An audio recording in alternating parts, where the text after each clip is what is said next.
आज भी कई बार एक बात सोचता हूं, अगर मैं बड़ा होता आज 50 लाख रुपए की भी जरूरत होती, 50 करोड़ की भी जरूरत होती, हालांकि मेरे पास नहीं है, लेकिन मैं मेरी माँ के लिए पैदा कर देता। जितने भी दर्शक साथी मेरी आवाज को सुन पा रहे सभी को रक्षिकारा की तरफ से राम राम। भाई साहब स्वस्थ हो? भाई साहब एकदम बढ़िया। पीछे से घड़ी सारी तरह तरह की बीमारियां आई, परिवार में सुख शांति रही? भाई हमारे लिए तो बीमारी थी ये नहीं, हमारे को तो फर्स्ट दिन से लोगों के बीच में रहे थे। जिस दिन से बीमारी का ऐलान हुआ उस तो पहले थे लोगों के बीच में थे, आज तक लोगों के बीच में। यहाँ हमारे घर में नहीं किसी का खांसी जुकाम भी होया। हर्ष भाई कितने पढ़े लिखे हो? पढ़ाई चल रही है हाल फिलहाल भी, लागा फाइनल ईयर चल रहा है। हर्ष भाई गांव डिस्ट्रिक्ट परिवार में कौन कौन है? गांव लडराउन, जिला झज्जर, तहसील बहादुरगढ़, पिन कोड 124507। और अपने परिवार में हाल फिलहाल पापा है, मैं हूँ, मेरा छोटा भाई है, छोटे भाई का एक बच्चा है, एक बच्चा मेरा है, और इससे अलग मेरा काका है, काका के 3 बच्चे हैं। ज्वाइंट फैमिली है? ज्वाइंट फैमिली है। हर्ष भाई ये जो समाज सेवा जो आज आप करने लग रहे हो, कैसे ये मन बना कि यार मैं इस तरह से कोई काम करूं, कोई ऐसे ऑर्गेनाइजेशन बनाऊं जिससे मैं लोगों की मदद करूं? भाई साहब आप मेरे काफी इंटरव्यू देख चुके होंगे। बिल्कुल, बहुत सारे, जिसमें लोग ये कहते रहे हरस चोर है, हरस फलाना, हरस दकड़ा, उन सब ने कह कवाली वो बात अपने में मात्र आपके जीवन के बारे में। मैं भी ये चाहता हूँ आज कुछ ऐसी बातें हो जाएं जो लोगों को ना पता हो, और दोनों भाई इंटरव्यू छोड़ेगा आपस में बैठ कर वो बतलावा जो जमीन की हकीकत है। बिल्कुल बिल्कुल। जो बातें सब आदमी आती पहुंचे, बहुत सारे आदमी के दिल दिमाग में ये सवाल जवाब होया करें। मैं तो घने आदमी का भाई तने इतनी सक्सेस क्यों कर पाई, तेरा इतना नाम क्यों कर होया, तू पहले क्या करया करता, तेरा बैकग्राउंड की है। मैं भी वे आज आप तक खुल के बताना चाहूँ। बिल्कुल, मैं भी जानना चाहूँ। मेरा 1989 9वें महीने की 4 तारीख को दोपहर के टाइम तो जन्म होया था, 12 से 2 के बीच में। गांव में आप तो बता दिया लडराउन गांव है। मेरी जब 7 साल की उम्र थी उस टाइम मेरी माँ का देहांत हो गया था। हमारा नया मकान बनने लग रहा था। मेरा दादा पहले फौज में था, फौज में हरियाणा पुलिस में लग गया था। और जो मकान बना था उस मकान में मेरी माता जी की जो मृत्यु हुई थी वह रीढ़ की हड्डी टूटने के कारण हुई थी, जो ऊपर से गिर गई थी। और जब मेरी माता जी की रीढ़ की हड्डी टूटी, वो सारा का सारा मंजर में अपनी आंखों से देखने लग रहा था। छोटा हा बालक वहाँ खड़े थे उस टाइम? वहीं पे मेरा भाई मेरे तो लगभग 3 साल छोटा है। मेरा भाई सोने लग रहा था। आज भी मेरा न्यू याद है, 10वें महीने की 2 तारीख एतवार का दिन, सुबह 6 का टाइम। मेरी माँ चाह की डेगची चढ़ा रही थी, चाह बनाने लग रही थी जिस वक्त यो हादसा होया था। और मैं अपनी छोटी पहाड़ टेक कर यो सारा मंजर सब कुछ देखने लग रहा था। जब मेरी माँ पड़ी, रीढ़ की हड्डी टूटी, मेरी माँ ने बोल हो गई थी।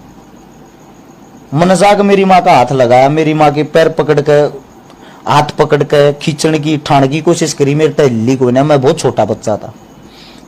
मैं मेरे काकी हर ने मेरे काका हर ने बुला के लाया दूसरे घर तक, जो दूसरा काका है दूसरे दादा वाला। उन नाक उठाई, उन नाक उठाई। मैं अपने काना तो डॉक्टर की बात सुनता, गांव का जो देसी डॉक्टर हो यार था वो कहने लग रहा था बच्चे को ना इसकी रीढ़ की हड्डी टूट गई कि तब बड़ी अस्पताल में ले जाओ। उसने उड़े तय ओमनी गाड़ी में सफदरजंग लेकर गए थे। और सफदरजंग अस्पताल के बाहर मेरी माँ 1 हफ्ते तक तड़पती रही। बेड को नहीं मिला, बेड खाली नहीं था। सीधी सी बात यह है उस टाइम पर सिफारिश ना थी, पैसा नहीं था, 4 आदमी जाने ना करते, और पैसा नहीं था। मेरा दादा फौज की नौकरी करका है, पुलिस की नौकरी करका है, रिटायर आने के बाद भी किला बेचा था। एक दारू पियार था हद से ज्यादा, जितनी ज्यादा उसको उतनी। 2 नौकरी करने के बाद भी कोई आदमी किला बेचा है तो आप अंदाजा लगा सकते हो कैसा होगा। जब मेरी माँ उड़द तड़पन लाग रही थी, 50,000 रुपया का हमारे पास जुगाड़ नहीं था कि 50,000 रुपया में उसने किसी प्राइवेट हॉस्पिटल में किसी ने मांगे होंगे, एडमिट करा दिया। तो सफदरजंग के बाहर वह तड़पती रही, उस बेचारी की उस वक्त तड़पने के कारण मौत होगी। वो सारा मंजर में, वैसे तो बालक था लेकिन मेरा दिमाग पहले से ही थोड़ा ठीक है। मैं ये देखने लग रहा था। आज भी कई बार एक बात सोचता हूं, अगर मैं बड़ा होता आज 50 लाख रुपए की भी जरूरत होती, 50 करोड़ की भी जरूरत होती, हालांकि मेरे पास नहीं है, लेकिन मैं मेरी माँ के लिए पैदा कर देता। आज मेरी माँ, ऐसा कोई अस्पताल नहीं जिस अस्पताल के बाहर अगर तड़प रही होती, मेरी माँ को कोई एडमिट नहीं करता। तो जो वापिस वहीं आते हैं, माता जी गुजरने के बाद ज्यादा दारू पिया करता है। 1 साल बाद दादा गुजर गया, उससे साल में दादी गुजर गई। बाबू उस हादसे को सहन नहीं कर पाया, मानसिक रोगी हो गया, पूरा परिवार उजड़ गया। सन 2000 में 6ठी क्लास में होया था मैं। आज भी मेरे को याद है, 12 रुपये सरकारी स्कूल की फीस होया करती, दी नहीं जाया करती। रोया करते बैठ के, मास्टर उड़े तो न्यूता दियारते जाओ रे फीस लिया हो। 1 तारीख तो 10 तारीख के बीच में फीस जमा करने का टाइम होया करता। घर आकर न्यू सोचारते कह वहां किस्त है, ना मानस दिखा करता ना को औरत। किसी के घर के बाहर उस टाइम पर अगर हम हाथ कच्चे थे, ये बाबू पागल हो रहा है, उस वो क्या कर सकता, क्या बना सकता है। मैं रोटी बनाया करता उस टाइम पर, मेरा भाई मेरे तक काफी छोटा था। किसी के घर के बाहर चले जाते ना, कदे वो चून में बत्ती पानी पड़ जाता, वो गलगला हो जाता, कदे वो चून करड़ा हो जाता। कच्ची पक्की चीज़ी बनाया करती, बन जाया करती, उसी ना खा लिया करते।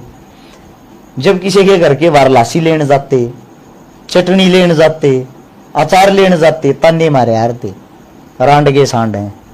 जिन आदमियों का कोई भविष्य ही नहीं, क्या करना है इनका, रोज आले ही डोलू न ठाके धमका दिया करते।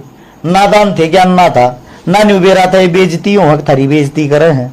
अगले दिन फिर पहुंच जाते, एक ना देता दूसरे के चले जाते, दूसरा ना देता तीसरे के चले जाते, पड़ोस में न्यू डारते। वो माड़ा टाइम जो था, उस माड़े टाइम ने एक बात सिखा दी, इज्जत पैसे की है। आपके पास पैसा है ना, तो आपका सब कुछ है। उस टाइम पर मैंने एक चीज देखी, भगवान हर घर में कोई ना कोई औरत जरूर दे, चाहे बेटी के रूप में हो चाहे मां के रूप में हो। ये मारा माँ भी नहीं, मारा बेटी भी नहीं, कोई सी भी चीज नहीं। इस समय से गुजरते गुजरते जब मैं 14 साल का हो गया, उस टाइम पे मेरे पापा की हालत भी ठीक हो गई थी।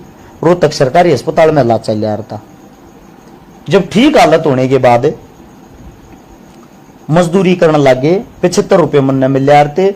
लटराउन गांव तक कतबगढ़ गांव पे मैंने एक पोस्ट भी गिरी थी। एक मिक्सर प्लांट था, उसमें रोडी डस्ट के ट्रक खाली कर यार थे। 300 रुपये में ट्रक खाली हो यार था।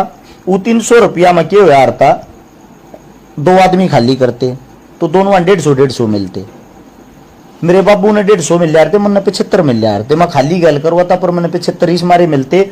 मैं आधी उम्र का था, कम उम्र का था, काम में बराबर का कर रहा था, मैंने दिहाड़ी आधी मिल रही थी। वे ट्रक खाली करके सुबह 4 बजे उठ कर प्लांट में जाते, 3:30 से 4 के बीच में ट्रक खाली करके 7 बजे उल्टे घर आते। घर क्या की रोटी बनाता, रोटी बनाकर स्कूल में पढ़ने जाता। स्कूल में पढ़ कर वापिस आकर उस टाइम पर भूत सवार था क्रिकेट का। क्रिकेट खेलन दिल्ली आईजी स्टेडियम में जा रहा था, इंदिरा गांधी स्टेडियम में। 2 साल में हरियाणा की टीम में भी खेला। और लेकिन उस चीज में सिफारिश और पैसा दोनों चीज होना। पीछे का रोड़ा था, पीछा की तो था ही नहीं, पीछा की तो जुड़ा ही नहीं करता। दादा 1 किले न टेक का जा रहा था गहने 1 लाख रुपये में, उसका ये भी न ब्याज बढ़ा करता। तो मजदूरी कर कर मेरे बाबू ने तो वो छटवाया वो किला। मन ने अपनी जैसे तैसे करके पढ़ाई करी।